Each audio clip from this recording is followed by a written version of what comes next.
My name is Jocelyn Dow, for those of you who don't know me. And to my right is our guest speaker, Raoul Basu. And to his right is Mike McCormack. Mike and I are steering committee members of the Policy Forum, Guyana. And we have a great pleasure in having Raoul, and his wife is here with him. So, Shreya, thank you for coming. We're here, making not too much of noise about oil. We're hoping to add, as you would say, to use a bad example, to throw oil in troubled waters. Right? But this was, and maybe to throw water in troubled oil would be a better analogy. And that is what we are here to do today, is to really bring a perspective that Raoul will tell you about oil, not in the immediate and the contract and so on, in its extreme, but to really discuss what it is to have a resource of this order, and in fact have mineral resources, and resources that are exhaustive and not sustainable. So I'd like to tell you a little bit about him. Mr. Basu is presently the research director of the Go Foundation. So he is a member of initiatives, several initiatives, one of which is called The Future We Need. He'll tell you the Indian translation. And he's been a technical advisor to Mines, Minerals and People. So the advisory board of the Indian Network of Basic Income and the Indian Society for Ecological Economics and European Association of Environmentalists and Resource Economists. So Raoul, if you don't mind, in the room of your ancestors, you can speak. Thank you. Thank you, Jocelyn. Thank you, Mike. I think I'll go and stand and speak so that maybe everybody can see me clearly. This is unusual to be recorded by so many people in so many different ways. So it's a little bit of a surprise. Thank you, Mike and Jocelyn, Major General Singh and the rest of the team at Policy Forum Guyana for inviting us here all the way across from India. It's a really long journey, I must tell you, and it takes a long while to get here, but I'm really glad that we've got this opportunity to come here. It's, in India, sort of you grew up thinking about cricket and Test cricket, and the West Indies, especially when I was young, was really this fascinating place that basically beat India all the time. And Guyana and Georgetown, Guyana, of course, was a famous place for cricket, as well as some of the great cricketers have come from here. So it's really sort of a culmination of a dream to be able to come here and visit Guyana and speak here. Now, let me try and give you a little bit of where I'm coming from and where Goa Foundation comes from and how we've got into why we're here in Guyana in the first place. So Goa Foundation is an environmental non-profit which was set up in 1986, long before I was involved in all of this. And it was set up by a group of environmentalists in Goa who were working independently and decided joining forces would make them stronger. And they've been working on a variety of environmental issues, but the single most prominent environmental issue in Goa is iron ore mining. Now, iron ore is essentially is very similar to bauxite in the sense, it's a lateritic rock. You have to take the overburden out, you take the iron ore out, and very much like Guyana, we have these rivers, so the iron ore comes down in barges down the river and gets put onto ships, and early on it was going to Japan, now it all goes to China. Iron ore mining started in Goa in the early 1950s when Goa was still a Portuguese territory, and what was India at that point had a blockade on Goa, and there was no other way to get foreign currency, so Goa started exporting iron ore to Japan. Now, what happened over time was that the people who were involved in mining basically gained more and more power, and over time, because when prices go up and your costs remain the same, you start getting more and capturing more and more value, and then the miners could over time basically use this, whether through political contributions or through lobbying or through bribes, basically continuously change the financial terms in their favor. Now, there were people in the interiors and the mining areas who were protesting about the dust pollution, the human rights violations. What do the miners do, which is actually what anybody would logically do in their position, is they went to the leaders of the local opposition and said, why don't you buy a truck and start taking the iron ore and transporting it to us, and if the normal rate is, let's say in Goa would be 3 rupees a ton kilometer, we'll pay you 11 rupees a ton kilometer. And why would they pay 11 rupees a ton kilometer instead of 3? Basically a way to divide the entire local opposition. And then there were environmental groups like Goa Foundation, which has been fighting, specifically mining. Goa Foundation has been fighting mining in Goa since 1992. And to date, we filed over 77 public interest litigations on mining. And but nothing was really progressing, because you could get an order, but the politicians and the bureaucrats were basically not interested in any of that.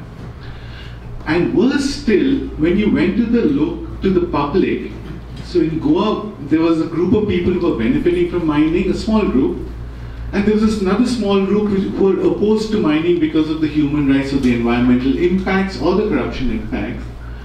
But the vast majority in the capital and in the sort of urban areas were saying that, mining is required. We all have phones, cars. Some amount has to happen in Goa. It creates government revenue and it creates jobs. So, we had to figure out how to manage it. So basically everybody was in favor of mining, and there were a small group and they sort of opposed to it and seeing the kind of damage it was causing.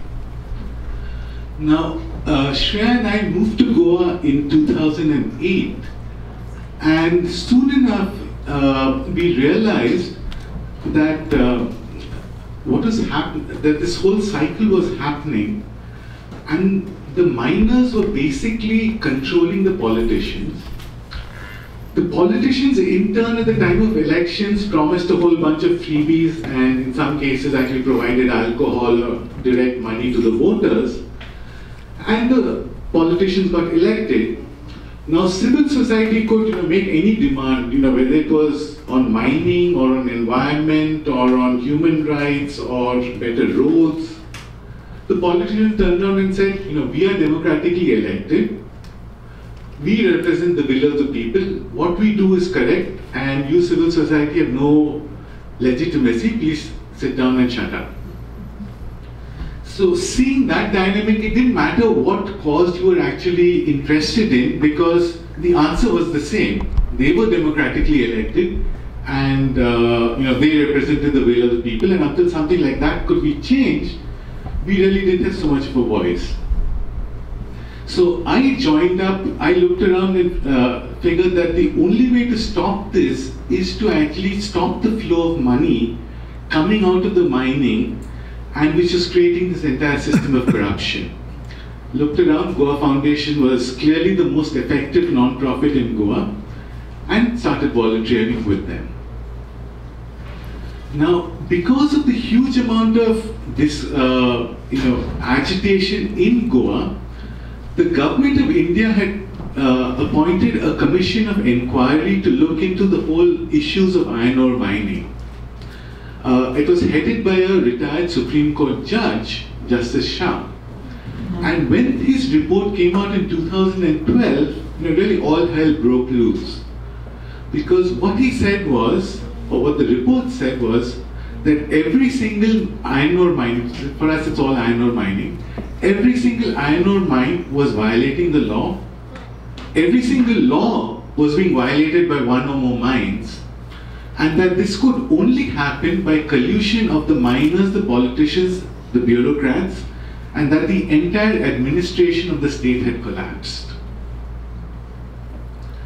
Now, Goa, I don't know how many of you are familiar, but it's on the west coast of India, a little bit like Costa Rica, and actually also quite a little bit like Guyana. It's got this beautiful coast with sandy beaches, but actually most of Goa is thick forest, the Western Ghats, a biodiversity hotspot, one of the 12 global biodiversity hotspots like Guyana. So we took this report to the Supreme Court and said that, we need a permanent ban on mining. There is this environmentally destructive activity which is completely out of control, and one of the things that the Shah Commission said was that at the rate of extraction which was going on, the iron ore would finish in 9 years. And the Shah Commission said, what about future generations? We had shown a whole bunch of environmental damage. We actually submitted 23 different scientific studies also to the court. And we also showed that there was a significant amount of the wealth which was being lost, which also is something to do with future generations.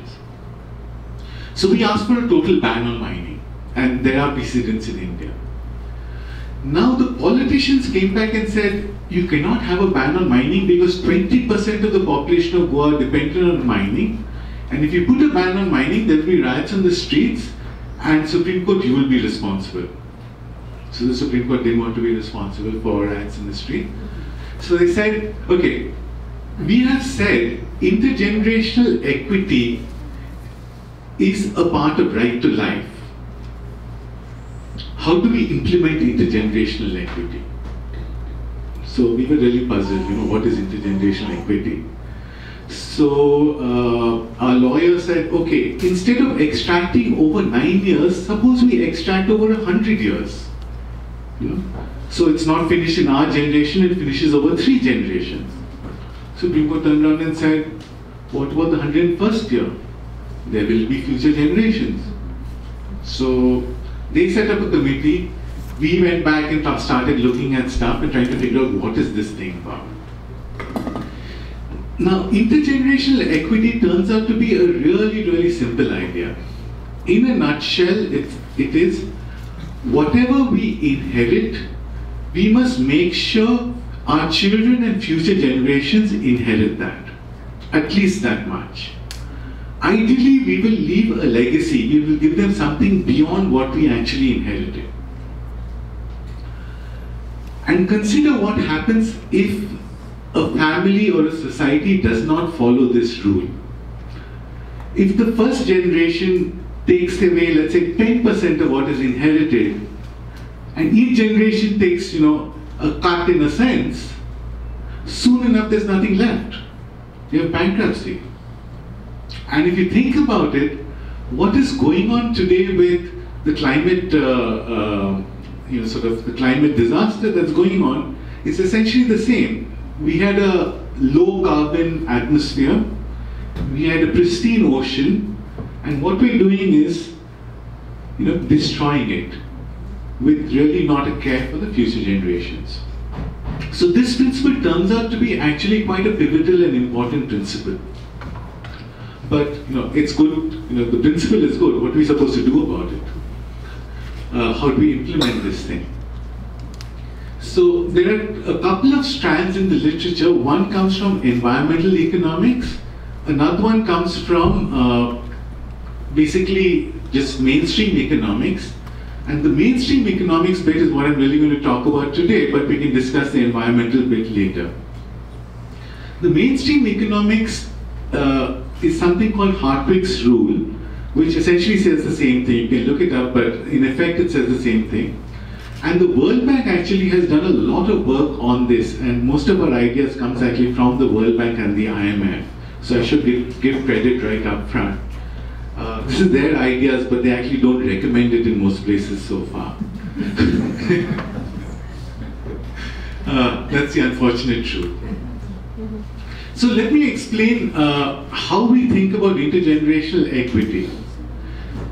Now suppose this works in India. Suppose any of us inherit some gold jewelry.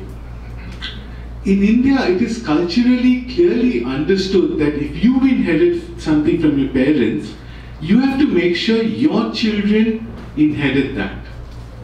If you don't have children, like Shreya and I don't have children, it's still very clear that your nephews and nieces or somebody in the next generation has to inherit that. You do not have a right to consume it.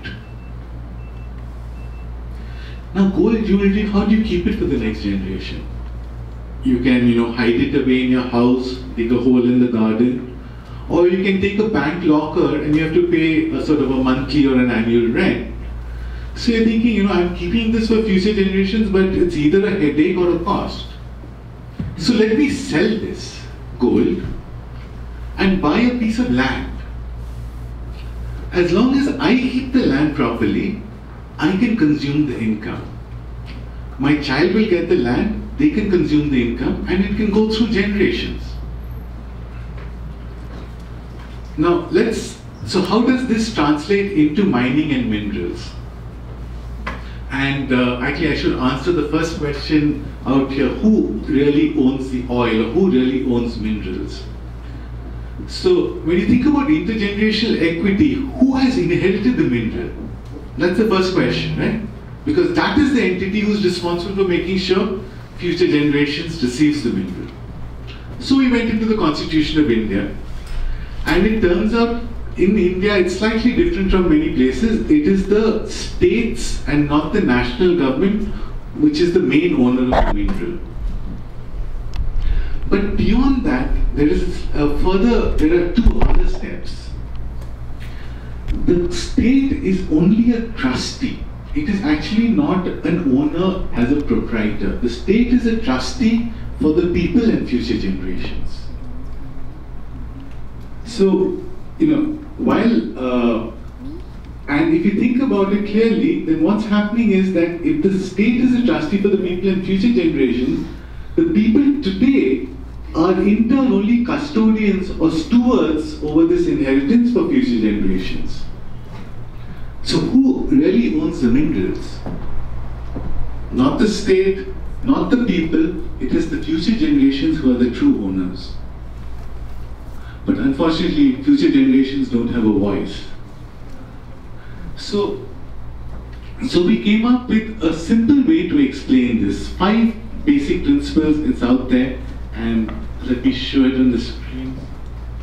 The first principle is that natural resources, including minerals, are owned by the state as a trustee on behalf of the people and especially future generations. Principle 2. As we have inherited the minerals, we must ensure that future generations inherit either the minerals or its full value. The third principle is, if we decide to extract our minerals and sell it in effect, we must ensure zero loss. We must ensure zero loss. We must make sure our children we must make sure that we get the full value of the mineral, which is the sale price minus what it costs to extract, minus a profit for the extractor. Because they are in business and that's a legitimate activity. But after that, every single bit of the value of the mineral must be captured by the state on our behalf. The fourth principle is, whatever we receive for the minerals, we must save for our future generations. Now, the money coming out from minerals in Goa itself is so large that you cannot buy that much land.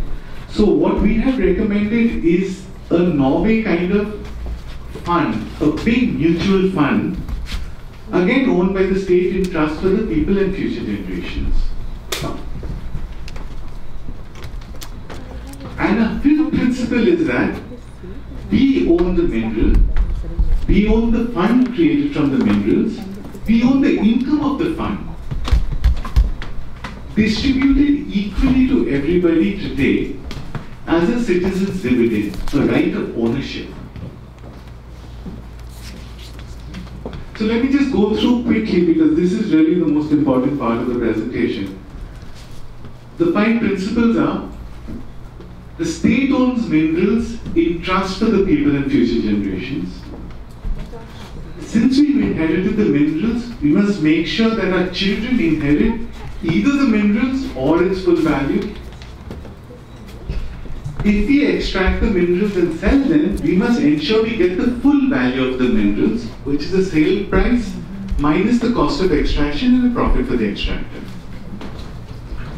Whatever we receive in exchange for our mineral wealth, we must save for our children, and we are specifically asking for a big mutual fund like Norway has, invested overseas. And the last thing is, the income of the fund after inflation must only be distributed as a citizen's dividend equally to all as a right of ownership.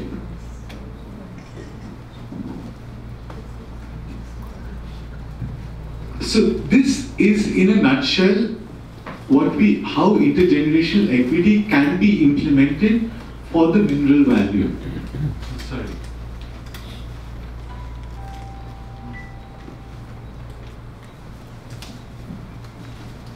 Okay. Now, how does this work? Now, the first thing to think about is this basically from any economic standpoint, if you believe in the idea of private property, what we're saying is the minerals are owned by everybody. It's a form of private property. We are selling the minerals and converting it into a financial asset, and the income of the asset which belongs to everybody is distributed to everybody as owners. So whether you're on the extreme right and a libertarian, or you're a conservative, neoliberal, all the way to from a socialist to a communist, this follows basic economics. And if you don't believe in private property, as some of the indigenous people still believe that you cannot own property, then the answer for intergenerational equity is don't extract the mineral, because you have no right to extract it. So this basically follows any economic system. Now if you think about it from a legal framework, each one of these 5 principles are obvious, but we can trace them back to the Indian Constitution, and to the extent I've looked at the Guyanese Constitution, it seems to me that each one of these principles can be traced to the Guyanese Constitution.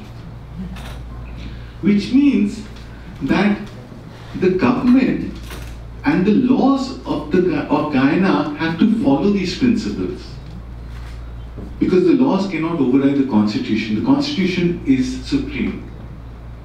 And because these are rights-based, it actually gains even greater power, because these are all based on the ideas of equality and right to life.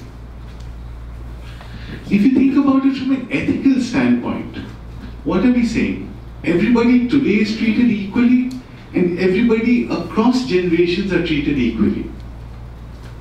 So this means, the ethical ideas of equality, justice, fairness, and it also from a religious moral standpoint, this is an embodiment of the golden law of religion, which is treat others as you would want to be treated yourself. So just imagine if whether my Goan, actually Indian forefathers or the Guyanese forefathers had 30 years ago implemented something like this for bauxite or for iron ore, and today we were the beneficiaries of this kind of a system, we would think that they were really keeping our interests in mind while they were extracting the minerals, and they were not just squandering the wealth. So this really, as a system, works on a positive side, and it's just an obvious kind of a thing. In our mind, this has to be the default, and anything else the government wants to do, like if they want to say that we want to take all the money from mining and start spending it, they need to have a conversation with the people of Guyana about this, because effectively they are imposing a per head tax on everybody. It belongs to everybody equally, so if the government is taking it, they are imposing an equal tax on everybody. So whether the rich or the poor, everybody is being taxed equally. The same thing happens if the government takes the dividend away. Because it is a right of ownership, the government is in effect imposing a per head tax by taking the dividend away, which is unethical. But if the government does pass a law in our mind and everybody agrees that yes, let the government tax us equally, then that's fine, but most likely they will not be able to pass such a law. Margaret Thatcher, in fact, was one of the most recent politicians who tried to pass such a law and basically had to step down. It's a poll tax, in other words. So this is the positive side of it. But how does this deal with the issues of Goa? Now, what is the fundamental problem with minerals? It's basically this massive concentrated wealth whose owners we don't think about. The owners are the future generations. And we are custodians. And the state is the one who's acting on our behalf. So let me ask you a question here. How many of you feel that you own the bauxite of Guyana? Raise your hands. The 3 people who feel they personally own the bauxite of Guyana. And this is true. Even I, it's a conceptual thing, and I really don't feel that I own the iron ore of Goa, but I do. I know it intellectually. Why don't I feel that I own the iron ore of Goa? Because there's no real connection. I'm sitting in the center of, I'm sitting in the capital, mining is taking place somewhere else, I get no benefit. And it's something that the government has been doing forever, it's sort of carrying on in that. So the dividend, so the big thing is, it is this concentrated source of wealth where the people have forgotten that they are actually owners and custodians. The government is doing what it is. And the people in general feel that this is sort of an unowned wealth. It's wealth which is coming out of the ground magically, and anybody can go and make a claim. So the politicians are trying to get some value, the miners are trying to extract value, but it's all kinds of other things. The suppliers want overpriced contracts, the local sort of strongmen will say, no, you can't take the mineral out through our area until you pay us. That's another way of capturing the value. In some places, the army insists that we need to get a certain share of the oil directly so that we can put oil into our tanks. Basically, everybody is trying to capture some. I must say to even civil society, because the civil society is also saying that we need some of this money to build a school or to build a road or to whatever. We all have our pet projects. But what is in effect happening is that the society is taking its inheritance and consuming it. And future generations are going to get. We're basically like vampires consuming the youth of our children. Now, how does this happen? When you think of royalty, and when the politician and you read the newspapers, what do they say? They talk about oil revenue. Right? But is it revenue when you sell your inheritance? When you sell your house, is it income? It's not. Right? It's basically you sold your wealth, you cannot generate income from that.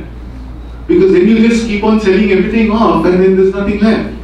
But unfortunately what's happened is, due to long-standing practice, all governments treat royalties, the signing bonus, the production share, all of this as revenue or income, earnings or tax. All of which means that let's spend it. So the politician stands up and says, let's take out all our minerals, we will generate revenue. The voters are very happy, I don't have to pay taxes, my taxes will go down, I'll get some subsidy, a road will be built, all kinds of important things are needed. Let's do this, and some jobs are created. But all of this is basically an inheritance. But calling it revenue, it sort of hides it, it confuses the people. Where does this spring from? We realize this in Goa, but we also realize that if you go to the Goa government, they're going to turn around and say, what do you understand about government finances? You all are an environmental NGO, and this is coming from the India government. And if you go to the India government, what do they tell us? That this is actually coming from the International Monetary Fund. It is their standard, and your Goa Foundation, what do you know? So instead of that, we did write to them, but we actually wrote directly to the IMF. And there's a second standards body called the International Public Sector Accounting Standards Board.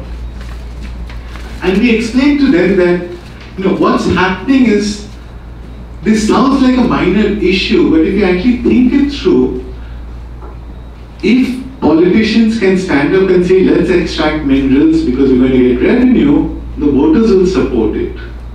But what is going to happen is every bit of oil, fossil fuels, minerals will be extracted and consumed. We cannot stop the climate breakdown unless this is fixed. It's arcane but critical. If civilization has to survive, we have to stop thinking of the proceeds, the sale proceeds of our minerals as income. We have to understand that all we're doing is converting one form of wealth to another. So the IMF actually, they met with us in 2018, and what they told us was, this will, because of various other, it's linked to so many other things, it's going to take us 15 years to fix this.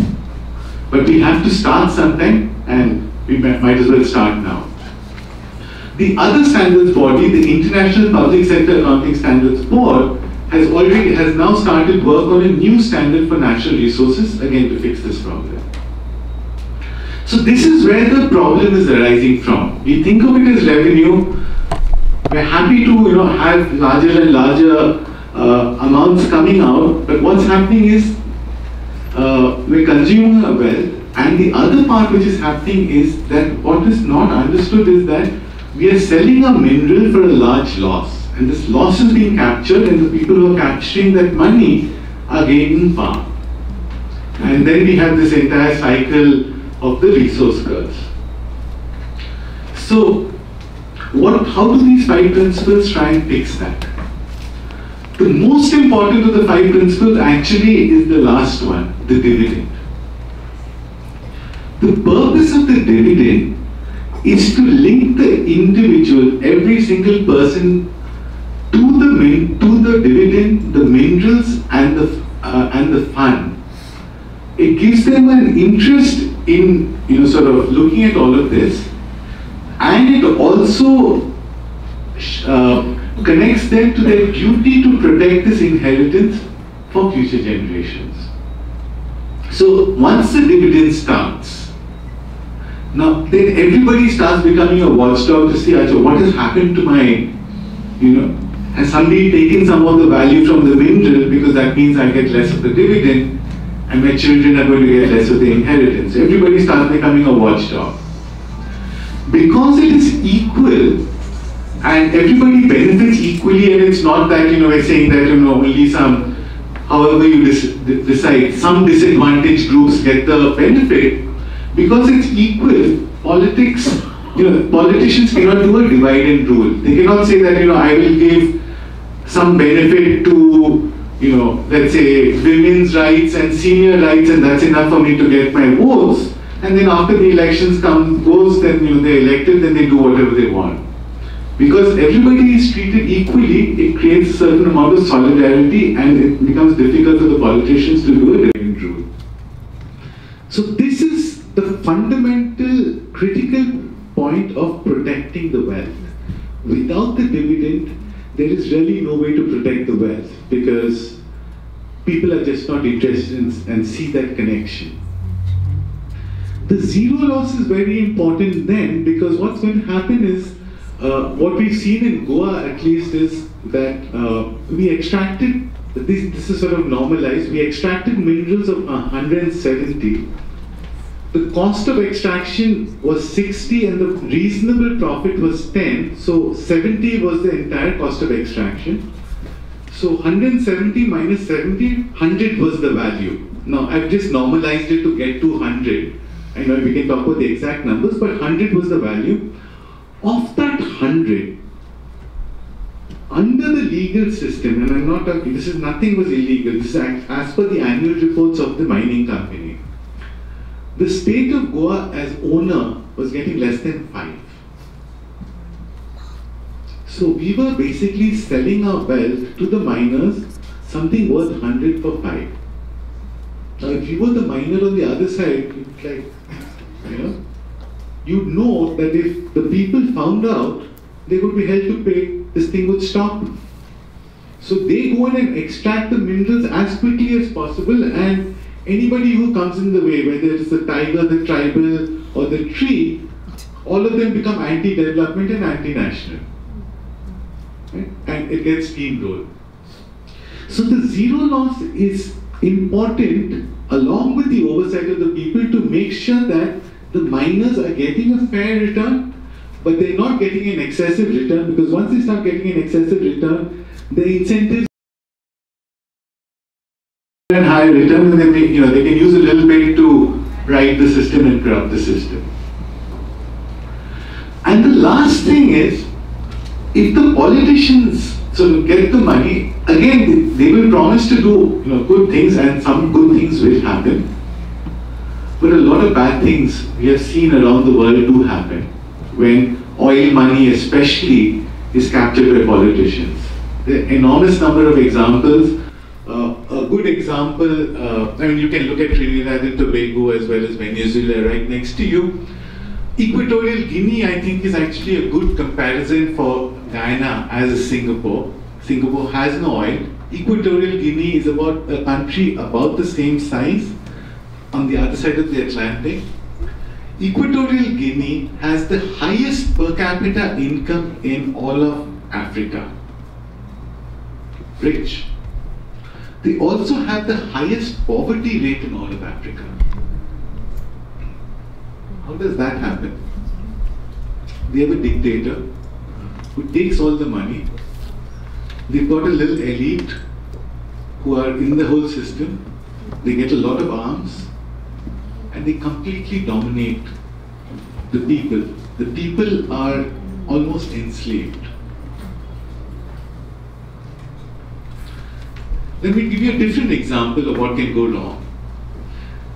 Chad, about 20 years ago, found a lot of oil. Now, Chad is an inland country, so they needed to build a pipeline to Cameroon.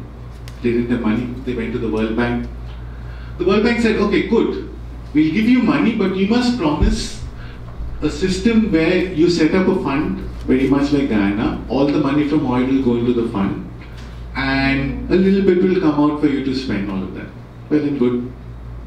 Pipeline got built, oil started flowing, money went into the fund. Then what happened was, a military guy, one of the generals, went and did a coup. Then what? So World Bank and I were very upset. How can you do a coup? Basically, he took the money in the fund and repaid the loan and said, okay, now you sit quiet. Use the rest of the money, some of the rest of the money, bought arms, completely dominated the system. And of course, Guyana has had the experience in the past with sort of a one-party kind of a system. You know what an autocracy can be like. With oil, it becomes much more likely. How do you defend against this? How do you, the basic challenge in front of any country with valuable minerals is, how do you avoid an autocrat? Because it is an enormously attractive pot of wealth, and whoever captures it can gain power and can stay in power forever.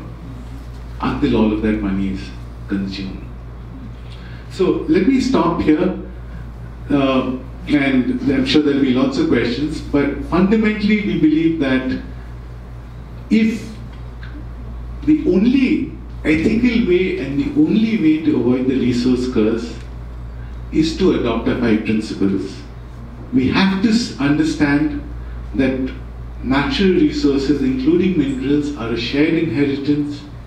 It is our duty and it is imperative that we ensure that our future generations inherit either the minerals and natural resources or its value. And if we don't achieve that, we are failing our duty, and most likely we are going to be oppressed in ways that we can't even think about. Thank you.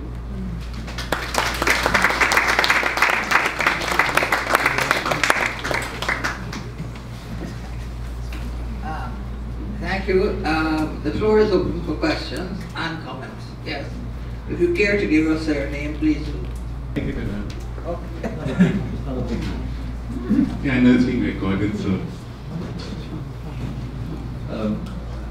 You know, our government, I very much like this presentation. But a government can say they have been elected to spend profits, to employ this generation, to enable them to bring up the next generation, to build infrastructure and provide services for their children. And what could we tell such a, how can we address? Okay, that's a good question. It's the first question we normally get. Good things are needed. Government needs to do the good things. Where does the government get the money? Yeah. So our answer to this is simple. Why does the government not have money? In most cases, it's because the people are not willing to pay taxes, because the people do not trust the government to actually deliver what it is that they're saying that they will deliver. So in this structure, what we have not said is, and which the government is perfectly valid, let the government raise a tax. There is money available, people are getting a dividend. Let the government come to the people and say, we want to raise a tax. And they can even say that we want to tax everybody equally and take the dividend. But they must do it explicitly. Because what is happening today is that it is an implicit per head tax. It is not being done, it's not being said that we are taking your wealth away and we're going to use it for the ABC. So you can do it in 2 steps. Pay the dividend, tax after that. And let me give you an example of, well, Singapore is a great example of a country without natural resources, which didn't do education, roads, all these other things. But let me give you a very different example. I mean, you might have heard of Somalia in Africa. It's a classical failed state. Right? There is no government, there's a bunch of warlords running around.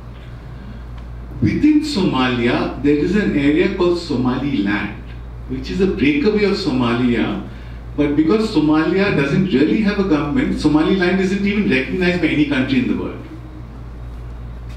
But Somaliland has a functioning port and airport. How? Somaliland, the people there, the businessmen, the elite have said, we need this. They went to the politicians and said, you are going to hold a free and fair election and we are going to fix the port and the airport, and we will pay the taxes because this is essential. So in an effective state, within a failed state, no government really, they have functioning services.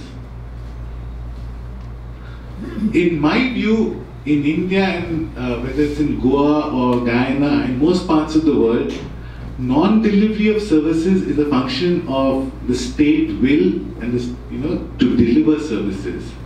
I use an example that's come up recently in India. In India also, sort of, the people are not very happy with public services. You'd rather put your child into a private school than a public school. You'd rather go to a private hospital rather than a public hospital. So a new anti-corruption, good governance party came into power in Delhi, our capital, 5 years ago. And they've done some remarkable things without blowing up the budget. They first said that we're going to give a certain amount of free power and free water to everybody. The condition is that you have to get a meter in place. You can't just steal it. So, there is that minimum sort of survival kind of a level. Then after that, and they did this without raising the tariffs for the rest, or blowing up the budget. Then what they've done subsequently is put in a robust, high-tech kind of a public healthcare system, as well as rebuilt the entire government education system, including sending teachers all over the world for the best-in-class training to understand what is going on. To the extent now, within 5 years, you can look this up, 61% of the people in Delhi say we would rather put our children into a government school than in a private school. The healthcare system now in Delhi is a world benchmark. People around the world come to see how a public healthcare system can work in 5 years. And the Delhi budget has never been balanced. It has come closer to balance, and the next 2 years or so, they expect to be a revenue surplus. So it's a matter of will, really.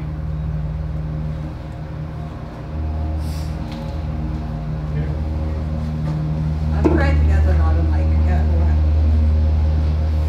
All right, thank you so much, Wendell Jeffrey. Going by those principles, Guyana has government for the last 50-something years has failed Guyana, both sets of the government. I've lived overseas so many years, and even while I was here in Guyana as a teenager, the talk was that Guyana collectively is the richest resource country in the Caribbean. Yet we have the poorest citizens in the Caribbean, and that has remained so up to today.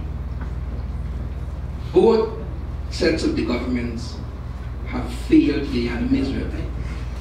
I am very surprised that we're talking now about the sovereign wealth fund, because I am a layman, and we should have had a sovereign wealth fund and all the extractive minerals we had in the country. So all of a sudden, everybody's focusing on oil, while gold, bauxite, and those things are being squandered. What I would want to ask you is, can you give us a country where this concept works, and what can the citizens of a country do? Because politicians do not listen to the citizens, and for obvious reasons, they have so much to gain by not listening to us. So can you tell us where this works, and what can the citizens do to make the politicians listen to us? Thank you. Good practical questions. And I like the thing that you've gone past the theory and saying, how can we get this done? Thank you. So let me first say that this is an assemblage of what is currently the best practice. The three operational principles are zero loss, putting everything into a future generations fund, and paying out a dividend. From what no country in the world does all three. And as a result, no country in the world is actually free from the resource curse. As far as I've been able to find, only Botswana and Norway come close to zero loss anywhere in the world. Like in Goa, we had a 95% loss. In Australia, government data shows that over a decade, 2000 to 2010, of the minerals extracted, the people of Australia lost 82%. Okay, the UK, North Sea oil, since 1965, the people of the UK have lost between 35 and 39%. And this, I'm talking about countries that you don't think of as being afflicted by the resource curse. So this is a bad situation.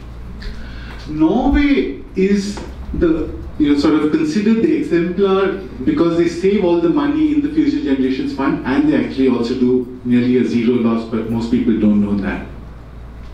But Norway has not done the dividend, and that is creating a problem. What have they used the income from the fund for? It's called the Government Pension Fund, and essentially what they've said is that we're going to promise bigger and bigger pensions because it's in the future. It's an easy thing to do politically. But the IMF came out with a study a couple of years back forecasting how Norway's budget is going to go. And they've showed that by 2024, 4 years from today, their budget is going to be out of whack by 4% of GDP. And anybody who really gets into finance will understand, 4% of GDP, a fiscal adjustment is a massive amount. As a politician, what is the first thing they're going to do is going to take more from the dividend or the income, and then they're going to go after the fund and just start consuming that, because that is going to be easier than raising taxes or reducing pensions or reducing public services. So Norway has also not done it. The one example of the citizens' dividend is Alaska. And Alaska has specifically, they have the dividend, but explicitly with the objective of protecting their fund. But unfortunately what Alaska did was they only put 20% of the money from oil into the fund, and they said 80% has to go into various government services. The first thing Alaska did was remove the income tax and all other taxes, party tax. So now in 2005, when oil prices weren't so high, the Alaska budget was $3 billion. There was the whole China boom, money came flowing in, the budget became $8 billion, nearly 3 times. Now, like any good politician, they spent it. Government jobs, more public services, this, that and the other. Crash happened. Budget is back to $3 billion. There's now a gap of $5 billion. How much can you cut services? They don't want to raise the tax. You can't expand oil production very easily, and even if you can, you don't want to do it at the lowest price. Right? You want to sell your oil at the best price, not at the low price. So what are they trying to do? They're trying to take the dividend. And they have a budget of $3 billion. The fund, which is only out of 20%, is $60 billion. Once they take the dividend away, the fund will go. But the people are fighting. They're saying, this is our money, you keep your hands off. If you want more money, you raise the tax. So, to answer your question, it hasn't happened anywhere in the world. Now, let's talk about the politics of getting this implemented. And we haven't managed to get it all done either in India. I can talk about what we've got done, but this is the way I see the politics. A small portion of the people are benefiting directly from whatever the mineral extraction is, and a small proportion are saying, no, we don't want this because of environment reasons or whatever the reason. Most of the people sitting in cities are saying that, let's do some extraction, government revenue, jobs, this, that, and the other. But what they're not seeing is that basically their pockets are being picked, and they're being given a lollipop at the time of elections. If people understand this and get together and say, we need a different system, and you politicians have to listen to us, not the other way around. The people have to demand this. It cannot come from, it is possible, like in Alaska, you might have this enormously far-sighted politician, or it might be a politician who wants to go down in history. If you have a politician like that, and they came up and made this proposition, and this, if you think about it, is politically pretty easy to communicate. We're going to stop the corruption, we're going to keep the wealth for the people, and we're going to treat everybody equally.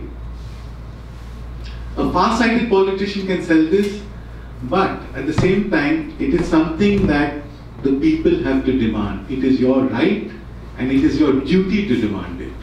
And until you exercise that right and understand that duty, it is not going to happen. You cannot be passive.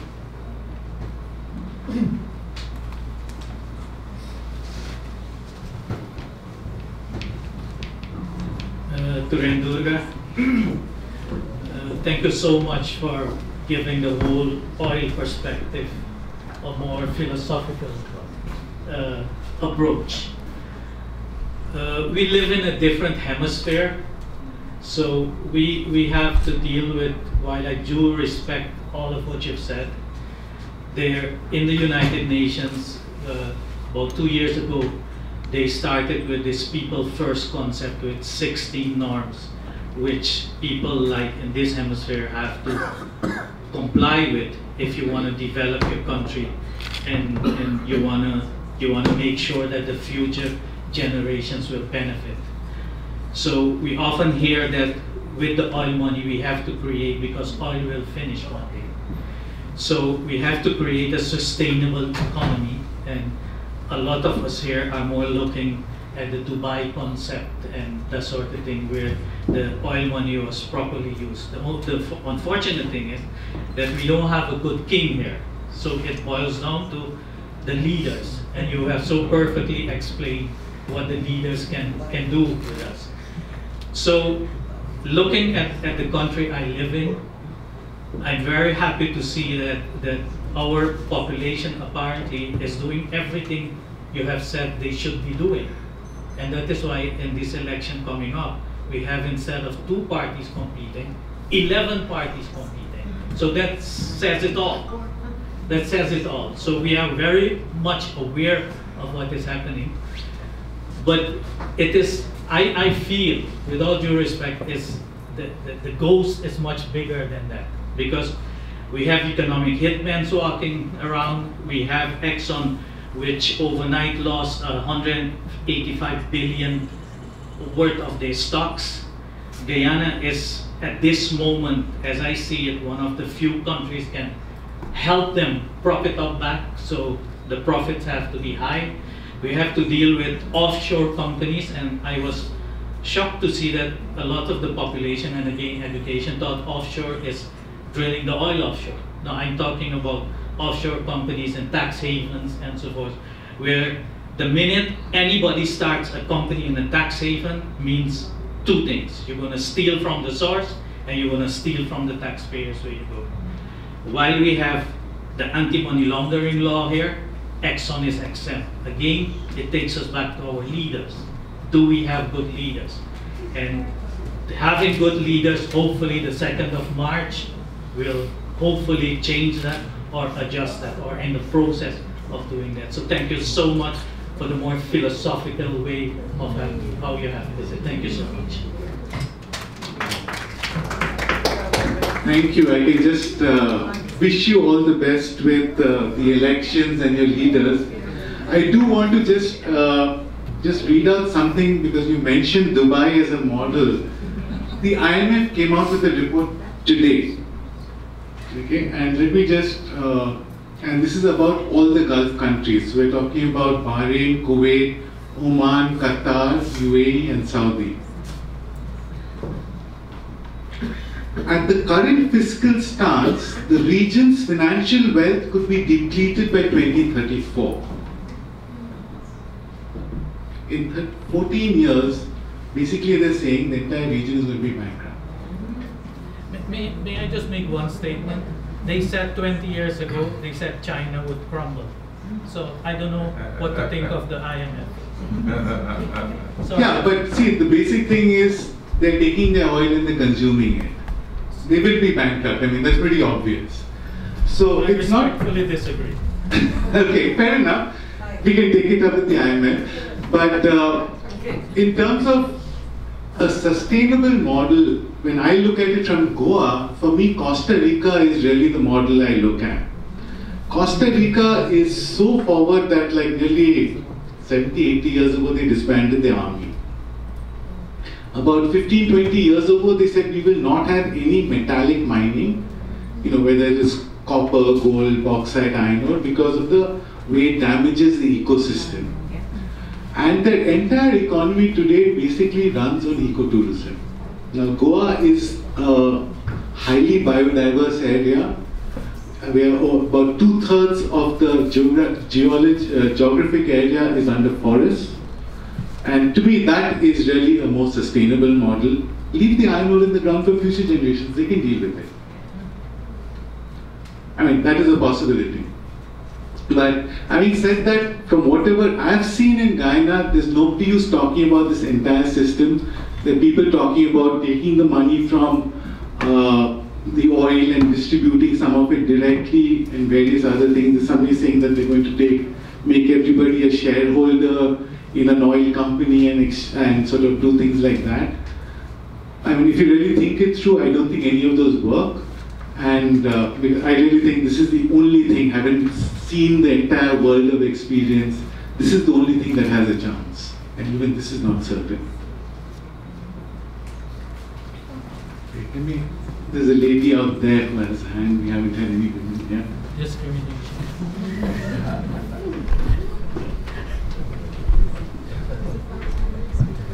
Thank you very much. So, excellent presentation. I think it's what all Guyaneses need to hear, and thanks Policy Forum for bringing you here.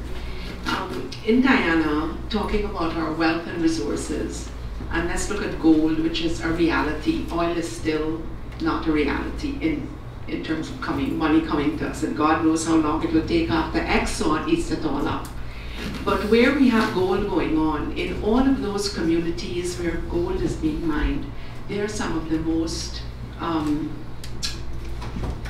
they're in a very bad state. They hardly have anything going on there. They're depressed communities. They, apart from the environmental degradation, the actual human degradation with garbage and so on is unbelievable.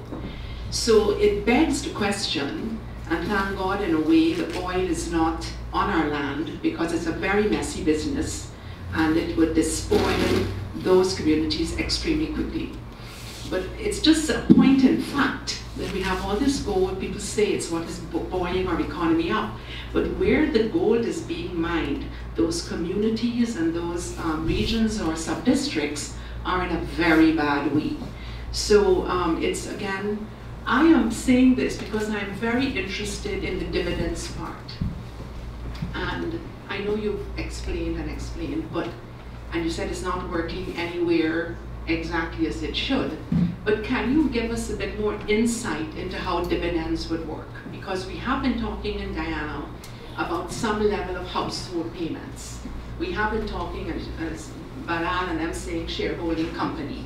These seem to be some interesting ideas, which you're saying you don't think they're going to work.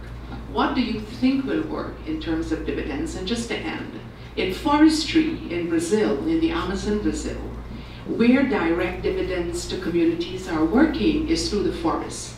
So they have a model called the Bolsa Floresta, and it's 5 different types of payments.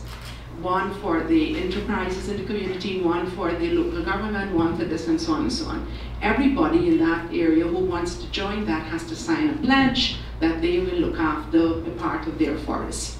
One of those is Bolsa Familia.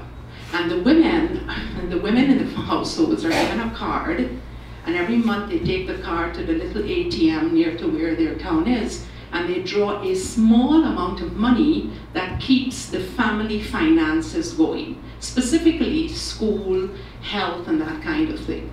It seems to me to be a pretty good model, and it's been evaluated 3 different times by international agencies. So it seems to me it might have some value for us here. Thank you. So there were sort of 2 questions in a sense. One is the distress about the environmental and human rights impact of gold mining. That's essentially similar to what we really found of iron ore mining, and we were trying to figure out how do you deal with it. And because we must always remember with this that we always have an option to say let's keep the mineral in the ground because we can't avoid these damages, and that is part of our inheritance. From an intergenerational equity perspective, the environment as well as the community social capital are also inheritances. So there's a further step to this. We also ask for a creation of no-go areas, which may be on grounds of protected areas or environment grounds, or in some cases it may be sacred areas also, on cultural grounds. Then you need to have caps on extraction based on the environment load or the social load. And then at the individual level you need to have sort of the whole environment idea of avoid, mitigate, offset, and finally compensate under the polluter pay principle. So that's how you look at that entire structure. I didn't explain it here, but we've actually worked through that whole way. Now coming back to the dividend. What we are asking for here is very specific. We are saying the dividend, because it's a fund which is invested overseas, the dividend is to be paid in cash to each person, cash or as in a cash transfer, bank transfer, to each person individually. So the father gets the money, the mother gets the money, and probably the child goes, the child's account would be controlled by the mother. That is sort of the kind of a vision. It is individual, it is not household, because that perpetuates a whole bunch of other sort of things. And basically, if you start giving money at the household level, you're asking for households to split and become 2 or 3 households. So you're actually encouraging the fragmentation of families. But anyway, leave that aside. Now there is a big sort of a separate strand of development which is going on, this idea of universal basic income. And this is basically taking the idea of cash transfers and saying, let us not put even conditions on it, because when you put a condition on it, then you're trying to figure out who is poor, do they have enough? And what happens is, because of both inclusion and exclusion errors, some of the poor don't get included and some of the rich manage to show themselves as poor. And you have this huge administration which is going around looking and saying, do you have a car? Tick. Do you have a TV? No. It's less nonsense. So saying, just give everybody cash, let them figure out what they want to do with it. Of course, some 5-10% will drink and waste it, but you have to trust your people, give them agency. Now, that idea is an extension to Bolsa Familiare, which is basically give people cash as a subsidy. The difference, and that is not liked very much by a lot of people, that why should we give subsidies even if it is equal to everybody. But this is different. It has the same impact, but this is a right of ownership. This is not something which has been given to you. This is yours. And you have to think of it as yours. Nobody has a right to say, I'm giving it to you. It is yours. They only have the right to say, can we take it from you? Can we tax it?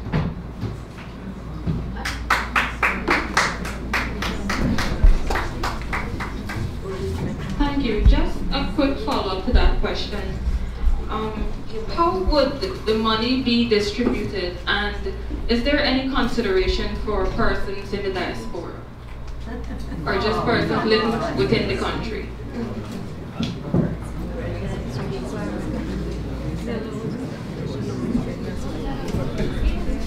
Now we're getting into the realm of Guyanese politics, So it's something that I cannot decide or even comment on behalf of the Guyanese population. This is something that you all have to decide amongst yourselves, whether it's available to the diaspora or not. How will it be distributed is actually not it's technologically not so complicated anymore. In many parts of the world, I don't know if it happens here, but the mobile phone companies have become small banks of their own. You can put money into your mobile credit account, and then you can transfer money from one person to the other and things like that. So it's not necessary to transfer this through a bank account. There are multiple channels through which you can do it in the financial system, but yes, there has to be some initial registration, and people have, if they're so remote, or in India, for instance, we have a couple of islands with uncontacted tribes still. I'm not sure. We haven't yet figured out what to do with that. Then there are issues of sex slaves. There are some issues at the edge which we can't really deal with in the current framework, but it is something, directionally we have to go this way and think about it.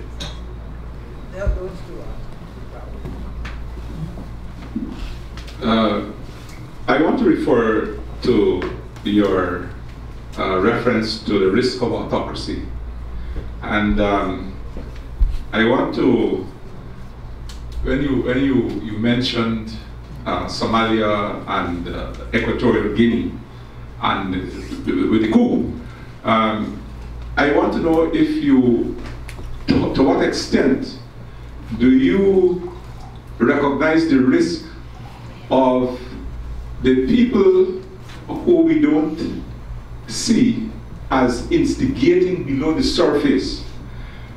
By that I mean the founder of Transparency International, Peter Eigen. He said what caused him to form Transparency International. At the World Bank, when working there, he noticed that in Kenya, for example, the worst projects were the ones that were being funded first. And then when he checked a little deeper, he discovered that governments, the same big governments, were bribing the Kenyan officials. And when he confronted them, they said to him, but we have to bribe. That has changed now, he said, for whatever reason. His presentation is on YouTube, you can see it. So my question to you is, to what extent do you attribute the situation in Equatorial Guinea and so on to the instigation of some of those very elements in the oil companies who want to make sure that they have a regime that is favorable to their debtor, you know what I mean? My tongue gets tied up sometimes. Let me not get into attribution of fault. You know, it's a large amount of money and people are going to go after it. It doesn't matter, it's a sort of a system. If there is one extractor today and you take that away and you like get rid of all the current extractors and put a new lot in, the same thing is going to happen. It's not about the individual, it is about the system that's really causing this. If we are not going to protect our wealth, people are going to steal it. It's just who it is stealing it can be changed. You know, you can identify this person stole wealth here, but if you're going to leave it unprotected, it's going to happen. And I think that is really what you must recognize. I should mention also that to achieve zero loss, you need to do a few things. The first thing is, if you think about the goal of the Minister of Mines, or the Minister of Natural Resources, it's to extract minerals and to generate government revenue. It is, so if they can get more, like in the Goa case, if we were extracting 100, the government was showing revenue of 5. If they doubled the extraction, it became 10, very good, done a great job. But actually what's happened is you've lost 95 and it's become a loss of 190. So unless zero loss is the legal goal, in the law it has to be your job is to achieve zero loss. That's one. The second is you're protecting wealth. It can be stolen in many ways. It can be nickeled and dimed. You know, a little bit can be stolen here and there. There can be a little bit of over-invoicing, under-invoicing. There are 100 ways to do this. Actually more than 100. Many more than 100. But you must understand this. You're protecting great wealth. So who protects great wealth? Let me give you an example of somebody trying to protect something very valuable. Star Wars. Most people have watched Star Wars? So do you remember the Death Star? Clearly the most valuable thing of the empire had one weakness. One remote weakness. How did the opposition learn about the weakness? By somebody within the system. But that one weakness was enough to enable total destruction, a total loss. The same thing is whenever you're protecting wealth, it could be in the financial system, it could be Fort Knox, it could be in the art museums, it could be a Google or a Facebook. These are all very valuable things where people are constantly trying to attack them, gain something from it. And you have to have a paranoid approach to this. Even the smallest weakness, and most systems today have like enormous number of weaknesses, even the smallest weakness, the thieves are determined, they will get after it. And what is Indiana Jones? This great chalice, incredibly valuable So we put it in the temple, we put a curse on top of it, we put traps, we hide it away. What does the movie tell you? There will be somebody so crazy and determined that they will get to it. Tutankhamun. There were over 100 pharaohs. Why is Tutankhamun famous? He was actually a minor pharaoh. His was the only tomb that the previous tomb raider had not found.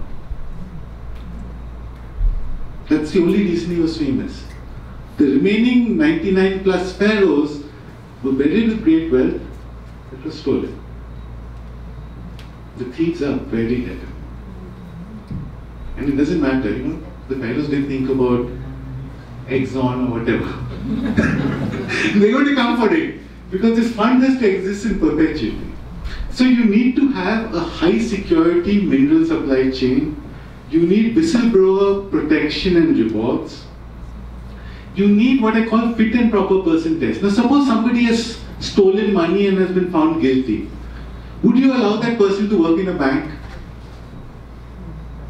No, right? But if somebody has a proven track record of cheating or theft in the mineral area, you should also say that they cannot be allowed. If there's a conflict of interest, if the decision makers are also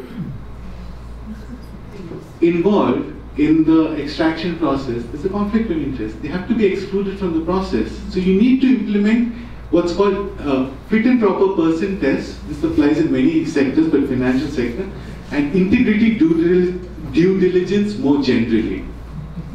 And the World Bank has come out with an excellent manual on how to implement it. It's called License to Drill. So this is again something that we are asking for in India, but you guys should be looking for. It's a practical manual. You can actually go there, and it goes all the way from artisanal mining to ExxonMobil kind of a thing. And the last thing is, you have to insist, or we insist on what we're calling radical transparency. Because I have a duty to my future generations.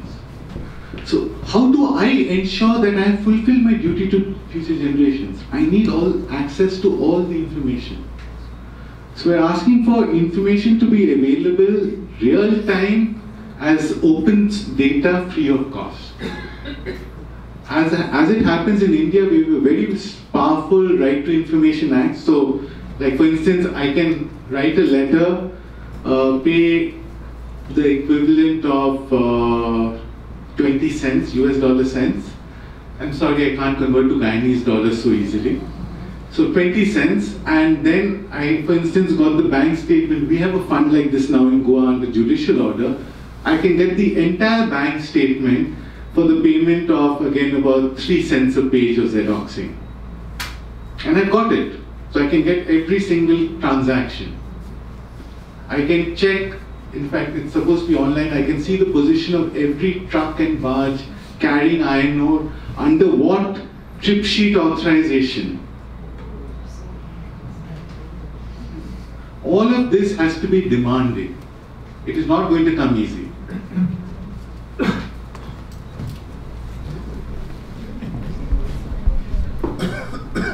Just 2 comments and then a question. So our transparency boogeyman is our territorial concerns, which is really anyway. The second thing is Costa Rica is a success because they have visionary leadership, and the successive governments continue with their developmental plan. We exist here with short vision and 5-year timelines, and until we change that, I think we'll continue to struggle. While your talk has been a lot focused, and our entire nation's attention seems to be focused on just the revenues, I'm interested in your perspective on oil in a time when the science is very clear on what it's doing and causing climate change. And in Guyana specifically, we are 7 feet below sea level. 90% of our population live in a very compromised coastline, and 90% of our agriculture, which is a big part of our food security, is also in this compromised coastline. So when you talk about intergenerational equity, I want you to sort of shed some light on extracting this resource and all that comes with it, and what the impacts will be on the generation. I'm very interested in hearing. Thank you. Thank you. Terrific question. Should we extract oil or not, given that it's basically going to cause the sea level to rise and come into Guyana? So the oil or any of these minerals, basically we inherited because the previous generations did not. Right? And if humanity is successful, we'll live for millions of years beyond. So millions of generations come after us. So we have to be absolutely sure that this is the right time to extract, and that we can protect, instead of the oil, the fund in perpetuity for 1 million years. And if you have climate change, and if you think climate change is going to happen, the fund is basically going to become valueless. So, I mean, this is something which even Norway is now having to think about. It's all well and good to have $1 trillion fund, but if civilization collapses, I mean, you basically are, I mean, it's no different from anybody else. But again, this is something that each owner has to think for themselves, and this is something that, again, is a decision Guyana has to take for itself. Sorry, there's a question there for the mind.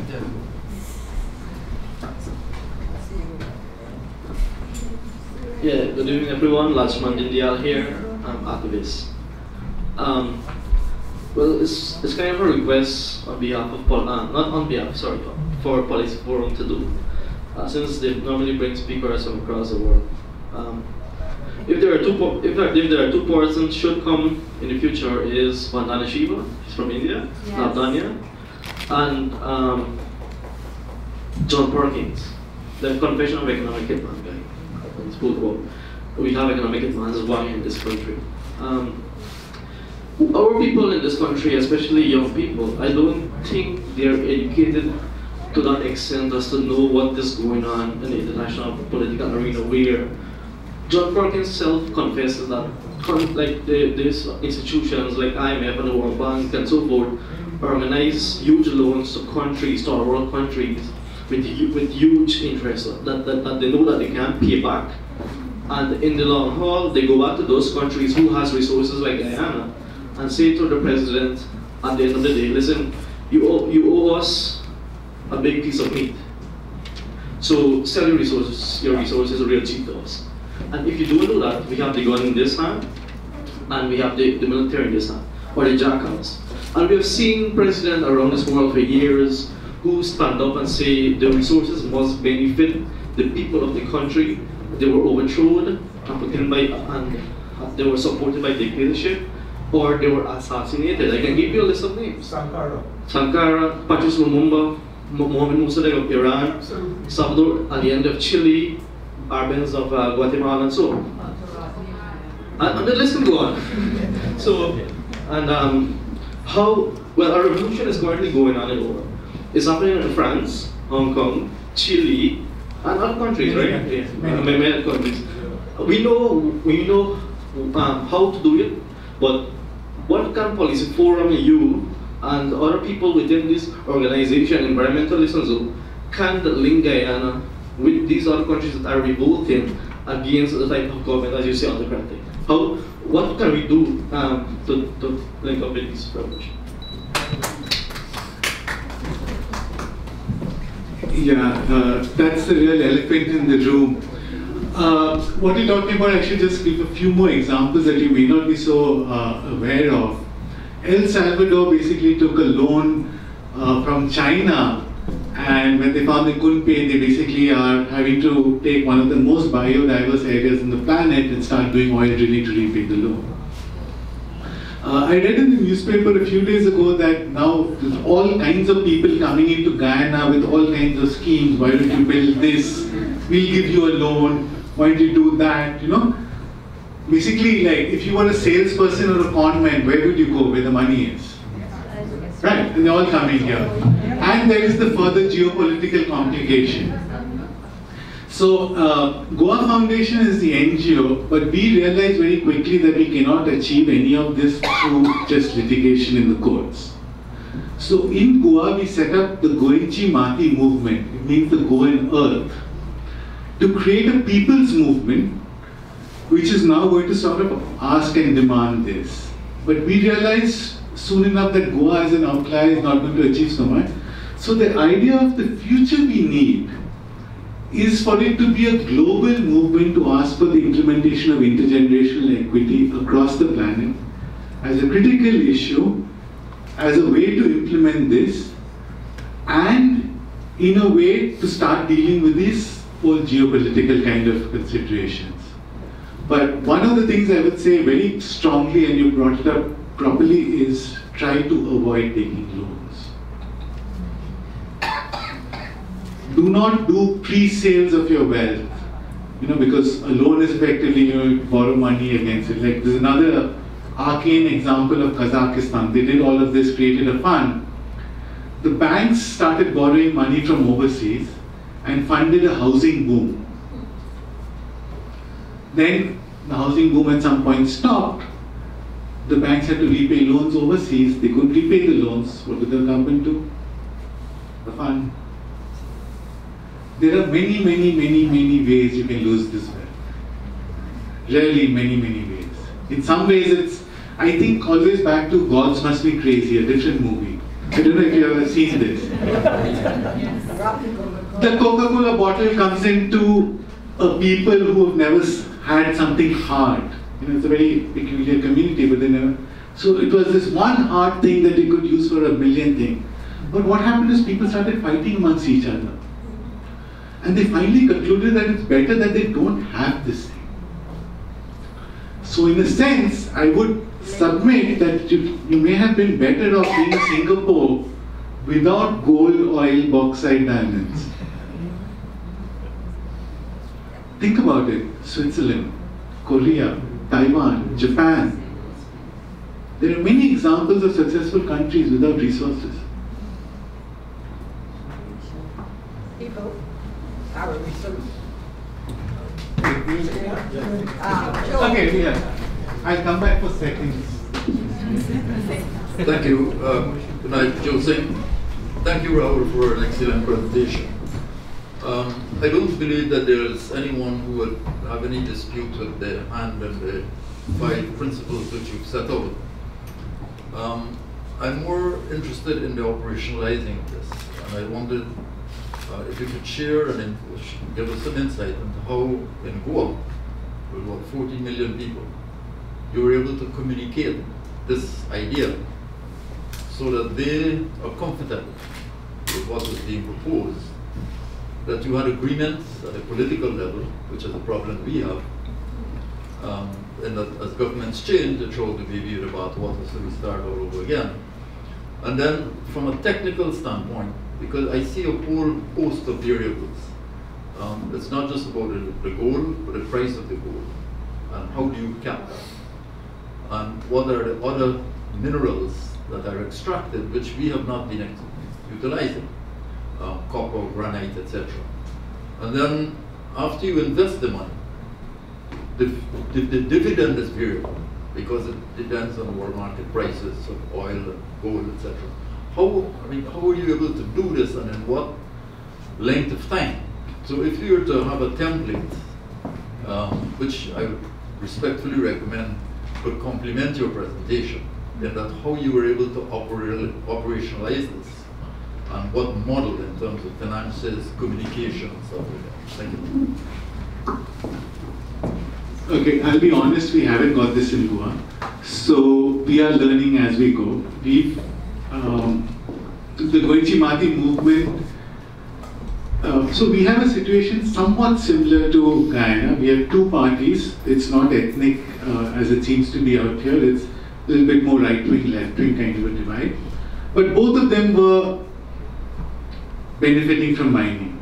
So we actually had this anti-corruption party, and we came up with this, and we said, like, why don't you, push this at the election time? And what they did was, they said that we'll control the corruption, but we'll increase the subsidies to everybody, which, as we know, will not work, because essentially once they go out of power and another of the earlier corrupt guys come, then we know what will happen when that system is going on. So we haven't managed to reach that. But at the same time, what I can say is that these 5 principles, we've actually field tested it right down to the grassroots, and people get this, and especially women really appreciate it. But that is still not the same as getting a political movement and across the line. But there are other things we've done. We've got in Goa, through a public interest litigation, today a permanent Goa Iron Ore Permanent Fund does exist on grounds of intergenerational equity. There's $70 million already in the fund, but there is no extraction going on because, again, of a litigation. So that fund isn't growing. And the other route which is available is advocacy. So, in fact, I got in touch in Guyana because there was a request for comments on the national mineral policy that was being considered in Guyana. But the same thing was going on in India, and we did a lot of advocacy there, and we wrote a very detailed letter, and you may have seen that. We saw a version of it that we had sent to Africa. And as a result of that advocacy, because if you think about it, this is a fairly logical way to do things, and not everybody in the administration is corrupt. So people with a good heart, they really want to do this. And now in our national mineral policy, we've got a number of things, but the crucial line, let me again read out. So India's national mineral policy today says, natural resources, including minerals, are a shared inheritance where the state is the trustee on behalf of the people to ensure that future generations receive the benefit of inheritance.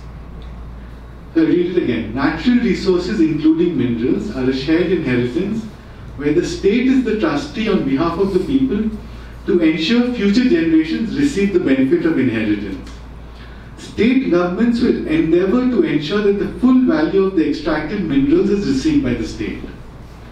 So if you think about it, the policy today covers points 1, 2, and 3.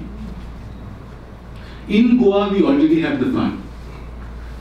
And the dividend is a fairly natural outcome. There are many examples all over the world of cooperatives, mutuals who pay out a dividend. But having said that, as I said, nowhere in the world do we have this, nor have we got it there. But there are these 3 avenues that we've used so far: the political system, the legal system, and just straight up advocacy. But we hope that you all will develop other methods, and through each side learning, more countries come up with this. Eventually we will get this across the line. But whenever it does happen, and I hope Guyana is the first, but whichever country does this, today we make pilgrimages to Norway to understand how they do their oil. Whoever does this first will get pilgrimages from around the world. People will come to understand how did this happen. And anywhere else in the world, if one country or one place does this, everybody else will say, why can't we? It will happen. It is inevitable. The first is the challenge.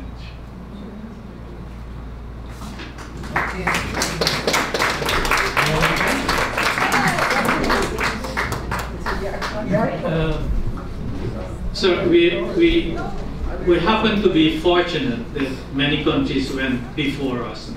So I want to discuss the zero loss block. If one would look at our contract with the big explorer Exxon, it's put under control of models like the Santiago model and so forth and so forth. So the zero loss block was taken care of because we clearly said, okay, we're paying all the bills, and then what is left, we will get a share out of it, and then consider it a cake, and then you can see how you cut it, who gets how much, and so forth. Now this is the problem. So I just want to assure you that we a lot of what you have said, we have exercised that and we're on our way. So that is why I'm optimistic about my country, because we have very highly educated people among us here. So the contract was made that we are paying all the bills for exploration, but now we have faced another problem, because what do we do when we see in that statement of account that toilet paper costs $100 per roll? So you have several levels of, and we tend to call it corruption. So it's on all levels you have that corruption. So we are ahead, and I want to assure you, and that is why I said your philosophical approach was very enlightening to me, because while we're battling it in a Western hemispherical situation, and that is why I like the people first concept of the United Nations.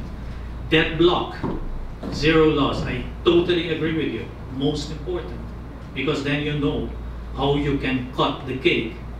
But to get to that zero loss, to a proper zero loss, that's a long road, and that's where we are now.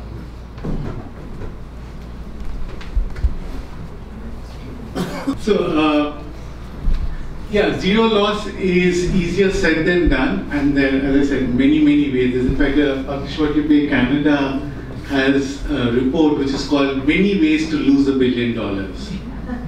And we have this nice framework of various ways. And at the contracting stage, because that's when operations started, Transparency International Australia did a study where they looked at the process of issuing contracts in 18 different countries and what were the different ways that things could go wrong. And they found, I think, 140 different ways things could go wrong. It's not trivial. This is very far from trivial, and you have to build, I mean, one of the big things that Guyana has to do is build up the capabilities to monitor this. I do also want to go back to Major General Singh on one question which I didn't address, which was, what about the fluctuations in the oil price? If you think about how the fund works, is that whatever money is coming in from the oil is getting added into the fund. So the fund is increasing in value, and the dividend, which is a percentage really sort of, what the return is, that also keeps increasing. So it is, what will happen with this is over time that fund will increase and the dividend will keep increasing. It won't be volatile. And that's really one of the big things of this design, is that the commodity, the Alaska situation where the budget goes up and down, if you do it as a dividend directly to people also it goes up and down. But in this structure, because the fund is just constantly accumulating, the dividend keeps increasing. It doesn't really go up and down. So it's not such a huge thing to then manage, because people will understand how to manage it. If you've got $50 today, next year 60, it's manageable. Let me just... Sorry. Well, you speak about the IMF and the World Bank.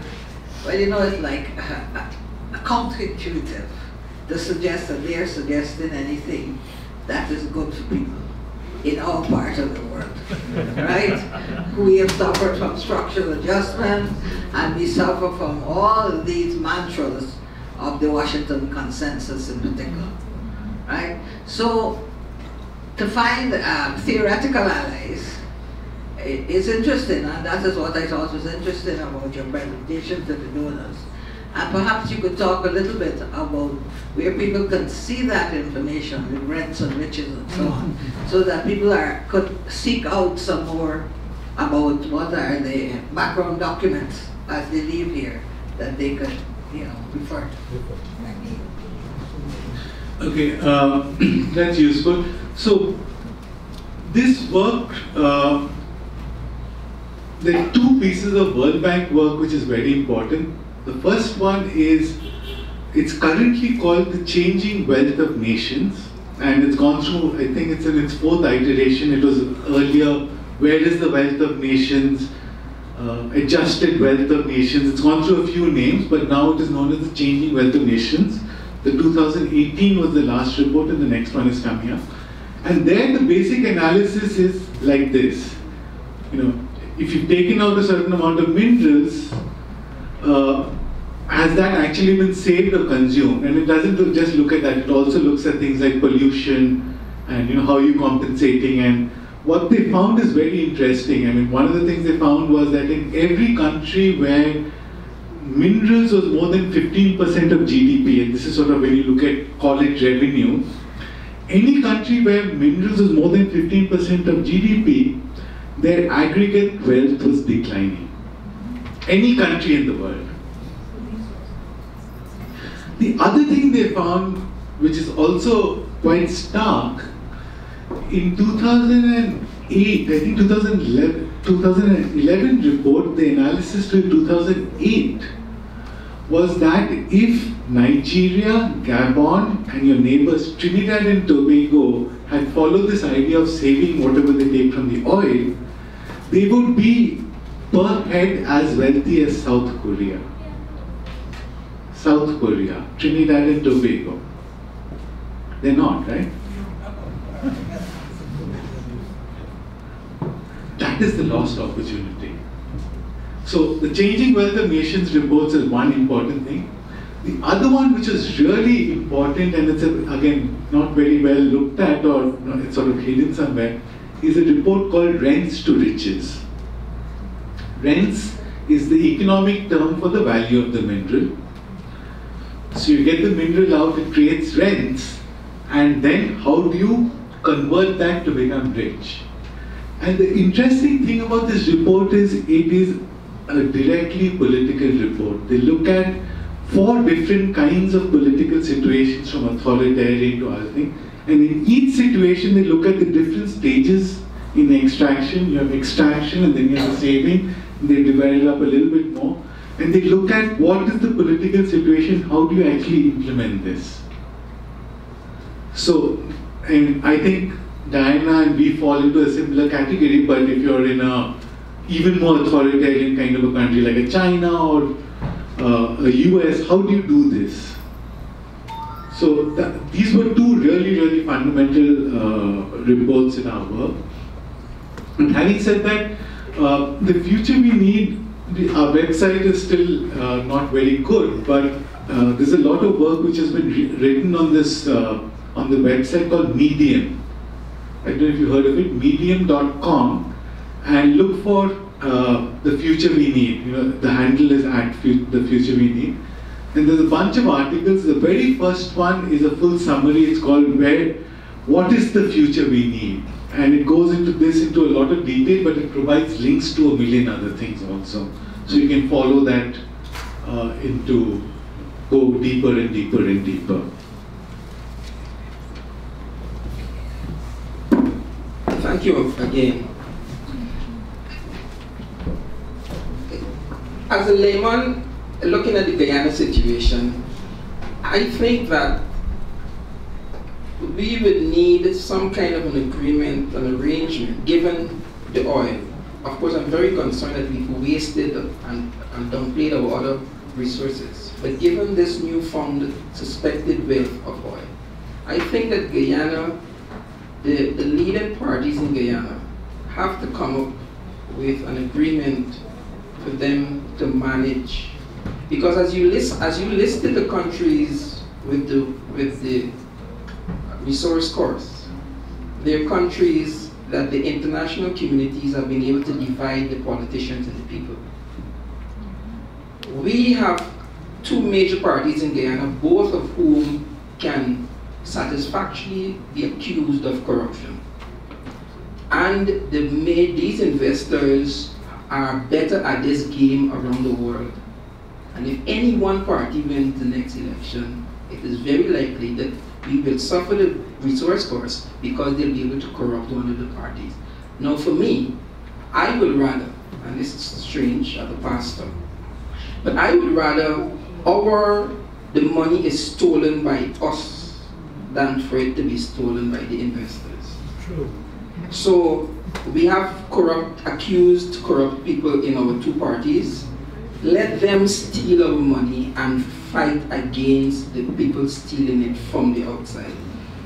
It is obvious, having looked at 50-something years of politics in Guyana, that neither one of the major parties has what it takes to run this country. They need some kind of arrangement, some kind of shared governance, and there are countries that happens, where the presidency is circulated in the interest of the country. And I think that what we have been able to do successfully in Guyana is divide this country against racial lines. And with this newfound wealth, that will only be capitalized. And so it would be good if we can get our leaders, and that's why I asked you that first question, how do we get the leaders to listen to us? Because it will be such a healthy thing for our leaders to come around the table and say, look, for the next 20 to 30 years, we heard a young lady talk about the climate change. Are we going to move the capital away from Georgetown? Where are we going to put roads? Where are we going to put airports? And they do that in a collective way. We heard Dr. Doggett talk about when one party comes in, they throw the baby with the bathwater. We've seen that happening. And so we don't have traction because everybody who comes in kicks out the last idea because it wasn't my idea. If we were to come around the table, get our politicians as a collective to draft a concept for Guyana for the next 20 to 30 years, given the fact that the oil will run out, as will gold and diamond, I think that would be better for Guyana than for the, as we're seeing with Rusal and the other companies coming in, raping Guyana, paying us pennies on the dollar because they've been able to keep us divided. Okay. I just say be careful what you ask for. Equatorial Guinea is somebody local who's the autocrat. It's not somebody outside. Chad is also somebody local. It's not necessarily good. But the question is something that, I don't know, maybe we should have a discussion now.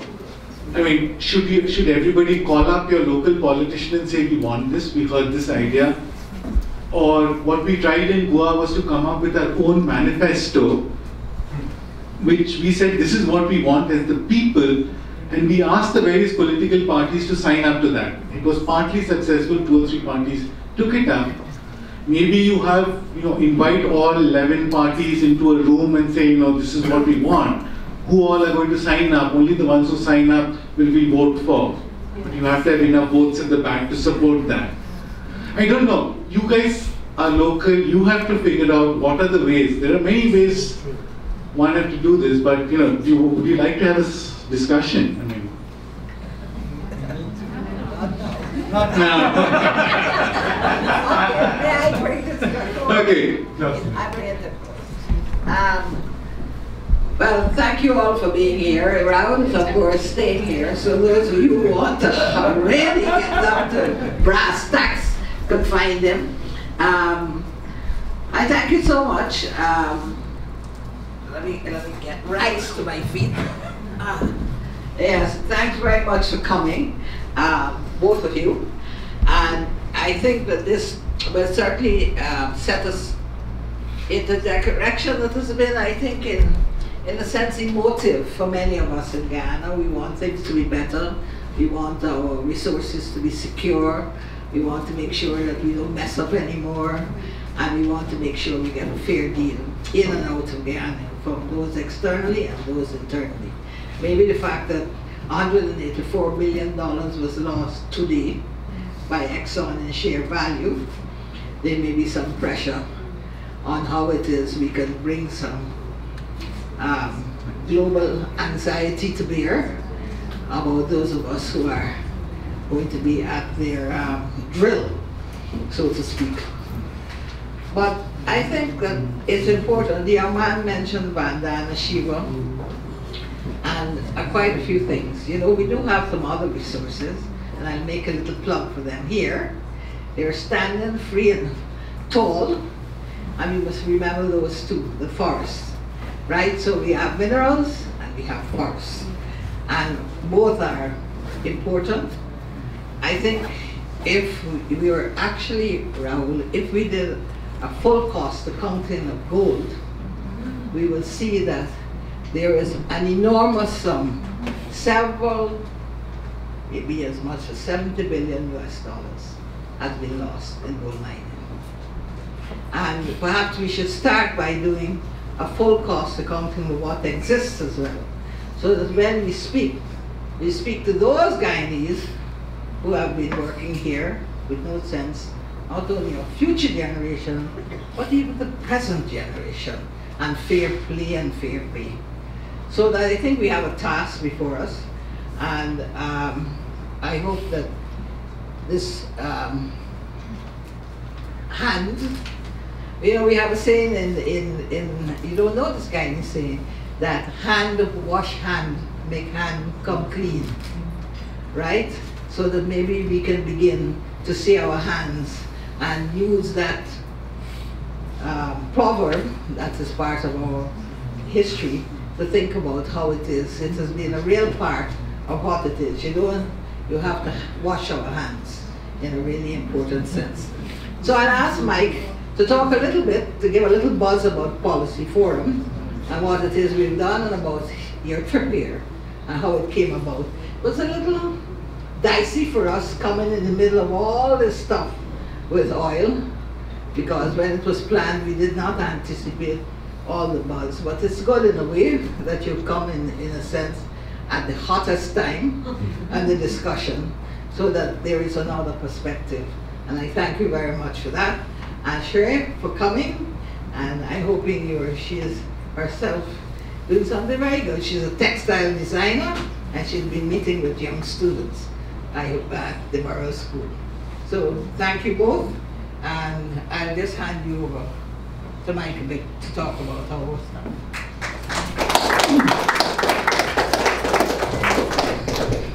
Excuse me for not standing up. Well, I have a problem with my leg, so I won't go into details about that.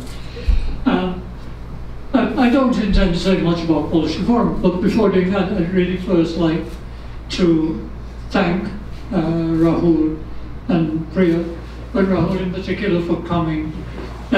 When I first came across the Go Foundation and its website, and I was amazed and really engaged with the writing. And if any of you want to learn more about what's going on, I encourage you to go on the website. In fact, I was going on steadily before I got in touch with Rahul. And eventually we had this idea, let's invite him. And as he got closer, we made this invitation and so on. But I'd never spoken to Rahul also until he came.